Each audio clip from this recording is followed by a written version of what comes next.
এ ভাই বাজার যাইবা? তুই কামরান না? আরে তুই শুয়েল না? তুই তো আমাদের কলেজে একজন ভালো স্টুডেন্ট ছিলি, তাইলে এখন তোর এই কি অবস্থা? পারিবারিক সমস্যার কারণে বন্ধু লেখাপড়া কন্টিনিউ করতে পারি না, তাই এখন রিক্সা চালাইতেছি। আচ্ছা তুই এখন কি করস? আমি তো বন্ধু বিদেশ থাকি, ভালো টাকা স্যালারি পাই, 50,000 টাকা মাসে। তুই না কলেজে অনেক চাপা মারতি, তুই ভালো ভালো সরকারি চাকরি করবি, এখন তুই রিক্সা চালাইতেছস। দেখ তোর লেভেল কই আর আমার লেভেল কই। আচ্ছা বন্ধু তুই বিদেশে তাইলে এখন কি কাজ করস? আমি তো বন্ধু বিল্ডিং এর কাজ করি। ও তাইলে তো তুই লেবার।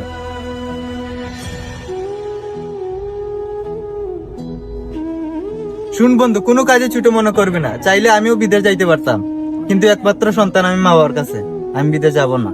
তাই এই রিক্সা চালিয়ে মাসে 40 থেকে 50,000 টাকা ইনকাম করতে পারি। কোনো কাজকে ছোট মনে করবি না, এখন কই যাইতে উঠ। আচ্ছা বন্ধু চল, আমার কথায় কষ্ট নিবি না, আমার বাজারে নিয়ে দিয়া।